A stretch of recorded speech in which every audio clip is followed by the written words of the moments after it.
Opowiem wam o nawiedzona sąsiadka. W małym miasteczku, hubertowo otoczonym gęstym lasem, na skraju ulicy Staśki stał dom, który od lat budził niepokój wśród mieszkańców. Jego ceglane ściany porosły mchem, a okna, dawno temu zabite deskami, były teraz pokryte warstwą brudu. Wokół domu rozciągał się zarośnięty ogród, pełen chwastów i dzikich roślin, które sprawiały wrażenie, jakby dom powoli wchłaniała natura. Miejscowi nazywali go domem w zaroślach. Krążyły o nim różne opowieści, z których najbardziej niepokojąca dotyczyła tajemniczej kobiety, która miała tam mieszkać. Nazywano ją nawiedzoną sąsiadką. Legenda głosiła, że przed wieloma laty mieszkała tam samotna kobieta o imieniu Helena. Była osobą cichą i skrytą, rzadko opuszczała swój dom.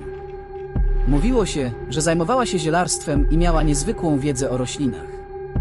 Niektórzy wierzyli, że była wiedźmą. Pewnej nocy w miasteczku wybuchł pożar. Ogień strawił wiele domów, ale tajemniczo ominął dom Heleny.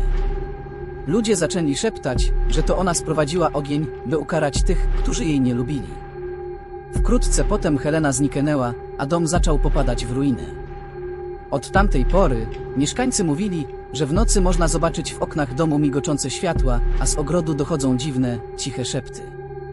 Dzieci unikały tego miejsca, a dorośli, przechodząc obok, przyspieszali kroku.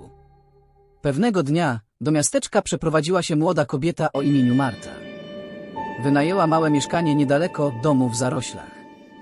Zaintrygowana opowieściami o Helenie, postanowiła dowiedzieć się więcej.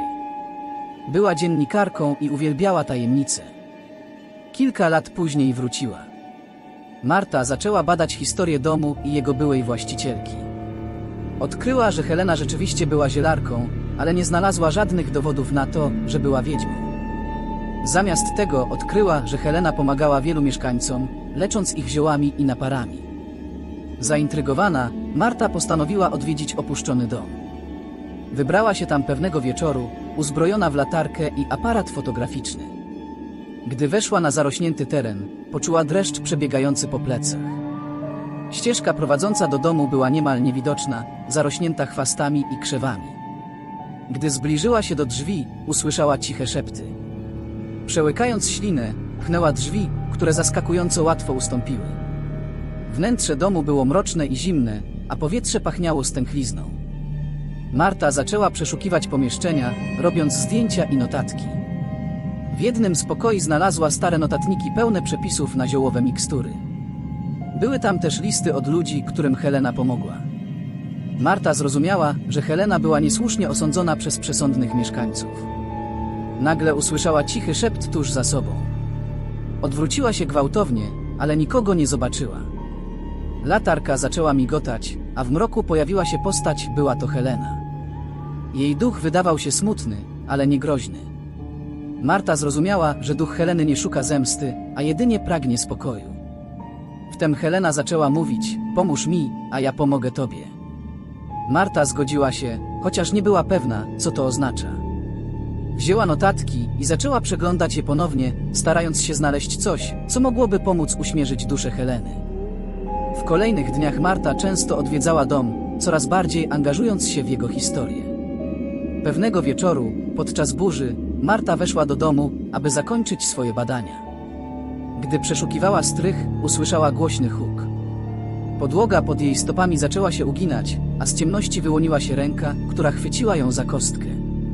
Marta próbowała się wyrwać, ale ręka była zbyt silna.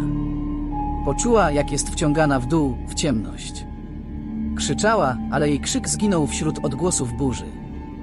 Gdy mieszkańcy rano znaleźli jej porzucone rzeczy przed domem, zrozumieli, że coś złego się stało. Próby odnalezienia Marty zakończyły się niepowodzeniem. Dom w zaroślach znów stał się tematem mrocznych opowieści. Mówi się, że nocami w oknach domu widać teraz nie tylko migoczące światła, ale i dwie postacie, Helenę i Martę, uwięzione w jego murach na zawsze. Pewnego dnia do miasteczka przejeżdżał młody chłopak o imieniu Jakub. Był podróżnikiem i szukał miejsca, gdzie mógłby się schronić przed nadchodzącą burzą. Widząc opuszczony dom, postanowił się tam zatrzymać. Wszedł przez zarośnięty ogród i zapukał do drzwi, ale nikt mu nie odpowiedział. Przekroczył próg i od razu poczuł chłód przechodzący przez jego ciało. Wnętrze domu było mroczne i zimne, a powietrze pachniało stęchlizną. Jakub zapalił latarkę i zaczął przeszukiwać pomieszczenia, szukając miejsca, gdzie mógłby się ukryć przed burzą. W jednym z pokoi znalazł starą bibliotekę pełną zakurzonych książek. Jedna z nich przyciągnęła jego uwagę, była to wielka, oprawiona w skórę księga, na której widniały tajemnicze runy. Jakub usiadł przy stole i zaczął przeglądać księgę. Okazało się, że była to księga zielarki, pełna przepisów na ziołowe mikstury i eliksiry. W miarę jak czytał, coraz bardziej go to fascynowało. Nie zauważył, że zbliżała się północ, a burza na zewnątrz nabierała na sile. Nagle, podczas przeglądania jednej z ostatnich stron, usłyszał cichy szept. Podniósł wzrok i zobaczył, jak duch Heleny materializuje się przed nim. Jej oczy były pełne smutku, ale też czegoś, co Jakub nie potrafił zidentyfikować. Duch wskazał na księgę i szeptem powiedział: otworzyłeś coś, co powinno zostać zamknięte. Zanim Jakub zdążył zareagować, poczuł, jak zimny dreszcz przebiega mu po plecach. Duch Heleny zaczęła mówić: ta księga jest przeklęta. Każdy, kto ją otworzy, zostanie związany z tym miejscem na zawsze. Jakub próbował wstać, ale nie mógł się ruszyć. Czuł, jak coś niewidzialnego zaczyna go przyciągać. Musisz znaleźć sposób, aby złamać przekleństwo, kontynuowała Helena. W przeciwnym razie, ty również zostaniesz tutaj uwięziony. Jakub, przerażony, zaczął przeszukiwać księgę w poszukiwaniu rozwiązania. Odkrył, że aby zdjąć klątwę, musi odnaleźć specjalny ziołowy eliksir, który Helena ukryła gdzieś w domu. Zegar tykał nieubłaganie, a burza na zewnątrz stawała się coraz bardziej gwałtowna. Jakub przeszukiwał każdy zakamarek domu, walcząc z czasem i narastającym lękiem. W końcu, w jednym z ukrytych schowków, znalazł małą fiolkę z eliksirem. Bez wahania wypił eliksir. Poczuł, jak ciepło rozchodzi się po jego ciele, a duch Heleny zaczęła powoli znikać. Dziękuję, usłyszał jej ostatnie słowa, zanim całkowicie zniknęła. Jakub upadł na kolana, wyczerpany, ale wiedział, że udało mu się zdjąć klątwę. Gdy burza minęła, opuścił dom, przysięgając sobie, że nigdy więcej tam nie wróci. Historia domu w zaroślach została zakończona, a przeklęta księga zniknęła wraz z duchem Heleny. Jakub nigdy nie zapomniał tego, co przeżył, i przez resztę życia unikał miejsc, które kryły mroczne tajemnice.